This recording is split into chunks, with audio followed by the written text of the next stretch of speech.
I thought we played solid baseball. Walked first two hitters of the game. You're thinking, wow, here we go. I'm going to get into some pitching tonight. And then, we got kind of lucky, a line drive, double play. Aloy did a tremendous job of catching it and getting out of his glove like that, and threw a perfect ball to Frazier and bang, bang, double play. We ended up getting in the inning, and obviously we didn't score, but then we punched in 5. They made a couple mistakes, threw away a pickoff. I think they were just stalling out a little bit to get the pitcher and the bullpen ready, and they pick a couple times and ended up throwing it by the runner. That was our 5th run, but pretty solid up and down the lineup offensively. We did hit some balls right at them, but I think McGuire settled in. Threw a lot of off-speed pitches tonight. Didn't command his fastball real well, but pitched just good enough. And then obviously when we got a 9-run lead, the team's going to start pressing a little bit. And just nice job by our team. They needed a little rest, and I felt like they were a little sharper today. Last time, we spoke after A&M, you wanted the bottom of the lineup to, show some life offensively, and they responded today. How good was that to see? Yeah, it was really, really good to see. Like Frazier started an inning, maybe that second inning with 1 out, he singled. Helfrich hit a double, got walked. Thomas hit a ball off the wall. I think he might have walked as well. But anyway, just have those guys on base causing some problems. Because, tonight Davlin didn't get a hit, had a sac fly, second time up, but, didn't he wasn't right in the middle of all the action. Aloy hit a double and then, made a base runner mistake, and he'll tell you that he was just working on getting a secondary lead, and the kid spun move on him, and he was really upset with himself in the dugout. But, I thought Maxwell had a great at-bat. Fouled off a bunch of pitches, then singled to right on a full count when we had the runners running. And, but it was good to have the end of the order chip in and, driving run, start inning, whatever. It was good. Iredale, 2 strikes, opposite field home run. How happy are you with that approach? And also just any level of concern? I know you guys removed him for Robinette there. Yeah, it was really good to see him drive that ball. That was into the wind. He smoked it. Robin left the bat. We said, that's gone. It's hard to hit a ball the other way that hard. I think his next at bat, what did he do, walk? No, he got hit in the hand. So took him out of the game. Just, it cut his hand. It was just above the hand. And probably about where you watch. And we had a good lead, and just thought it'd be a good time to get Reese in there at third and get Brent out of there and let him get a little ice on it. If he's good to go tomorrow, he'll play. Yeah, Dave, I guess just what was your impression of, Tate being able to battle back, and is there a specific tweak that you saw him make over the final 3-4 innings that he wasn't doing in the first? Well, the first inning was just wild, and, like I said a minute ago, I felt like he didn't locate his fastball pretty much for 5 innings. But he was able to throw his off-speed pitches for strikes, ahead in the counts, behind in the count, and mix in a fastball just enough. I just think, the adjustment he made was that Ryder Helfrich and, McGuire just decided tonight's the night you're going to throw a lot of off-speed pitches because that's what you have really good command of. That's what it looked like to me from the side. Because it was probably 65-70% off speed tonight, maybe more, maybe 75. But did a good job. Got us through 5 innings on a midweek game. When you got another one the next day, saved some guys for tomorrow. Have you decided on a starter for tomorrow? Yeah. Let me see. Who is that? I'll tell you in the morning.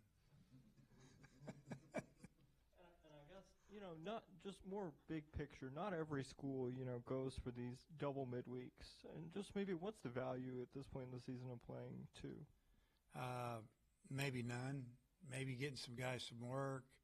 Maybe wearing your team out. But the problem is we're supposed to schedule 56 games. It's hard to get 56 games. Fayetteville's not easy to get to. It's not like you can run down the highway and go play all these schools. When you're at some other schools in our league, you can run down the road 20 minutes, 15 minutes, and play some Division I schools all around town. Can't do that here. So when you get a team that will say, yeah, I'll play you 2, that's 2 off of 56. We get 30 conference, so we got to schedule 26 non-conference games. At least that's the way I figure it, and we try to do it. So I would rather not play 2 at this time of year, but if we do play 2, it's nice when you could play 7 innings and only use a couple, 3 pitchers, and 2 that threw there today, we're not going to throw tomorrow if they didn't throw tonight.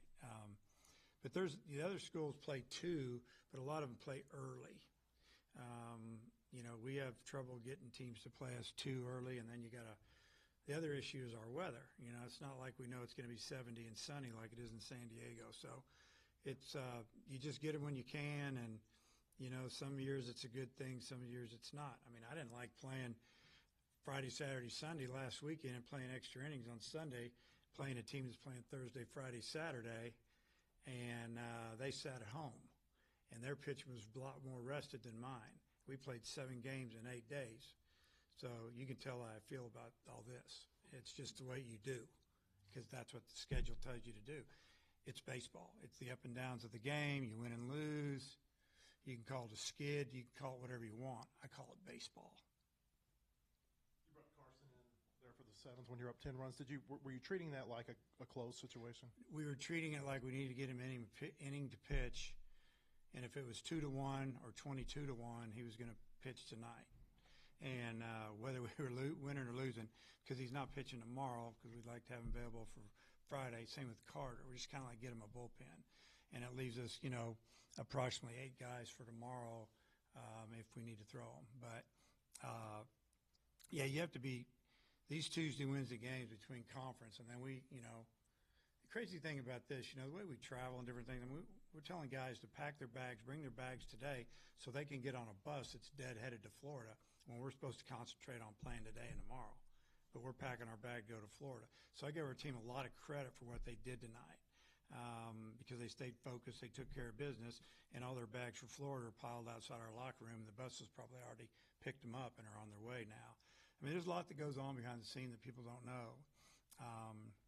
But I appreciate that we get to fly to Florida. You said the other day that you thought they looked tired in the second game of the A&M series. Did you see a more rested team tonight? A lot more. Just, I mean, the human body, the human mind, it's, it can only take so much. And when we had that little rain delay,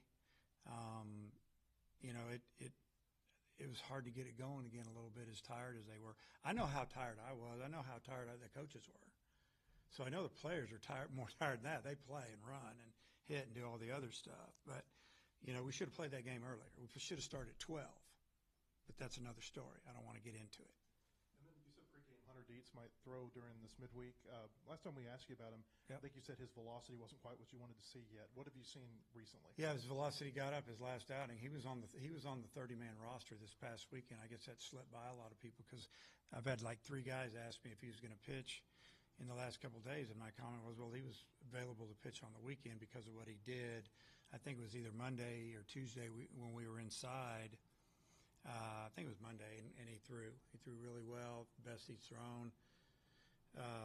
So I'm hoping we can get him on the mound tomorrow. I mean, we're going to try to win the game, and he can help us win the game. But there's other guys as well. But yeah, he's ready to go. Is he, 2 falls ago that good? Not yet, but hopefully he'll get back and he could really help us. I think you mentioned on pregame you might get an inning or something like that. Yeah. He's not one that might start tomorrow, is he? No. You really want to know I'm starting, doesn't it? We're going to start Fish. Okay? We call him Fish. His real name's Fisher. Don't write Fish. Or we'll get in trouble. Is Coyle available right now? No, but he's working on it. So should know some more about him. We got good news a week ago, and we'll see what – I think we got him looked at again yesterday, waiting on somebody to read something. And, we're hoping maybe we'll have him back maybe for the last weekend. I don't know. I mean, it's all about the end of the year anyway. So we're going to play our next – what do we have, 14 games left? Hopefully we'll be ready to roll at the end of that. We didn't see the triple-digit velo. It seemed like a lot of 97, 98. Was it by design maybe, reining him back a little bit right now? I'm not. I mean, think about it. We're up 10-0. Not a lot of adrenaline going there, but a really good slider. And when you go throw 2 fastballs for balls, and then you pop 2 sliders in there, it's pretty good. If you tell him that you're going to buy him a new truck, if he hits triple digits, I bet he'd hit it. But that's. I'm just glad he went out there and pitched. It shows some maturity to me. Like, hey, I'm just going to just free and easy and let it go. And, a lot of people wish they had the gift of throwing 96, 97 when you're just playing catch, because that's what it looked like from the side. And the breaking ball was nasty. Yeah, and then with another game tomorrow and then having to go on the road for another 3, is Brent going to get the day off tomorrow? Who? Brent. Brent doesn't want the day off. I tried to set Brent down. Brent went into a little bit of a slump, and it happens in baseball because he was so hot for 3 weeks beginning of the season. You kind of knew it would happen, but he wanted to hit his way out of it. And so, we talked to him 10 days ago, and he's like, Coach, I want to play tomorrow. That was on a Monday. And so we played him. Didn't go great. And then the weekend came and everything else. But BP's been really good. BP means batting practice, and I thought his batting practice today, especially his last round, was really impressive. And then obviously the opposite field home run into the high end of the net was really impressive. And he didn't want me to take him out of the game, and I just said, hey, I want to play you tomorrow if your hand's all right, and so we'll get a little ice on it just to calm it down. But no, he wants to play. So I want him to get rolling, and sometimes a day off is good, but I think in his case, he just wants to feel good in the box and have some confidence. It's a lot of stuff. All right.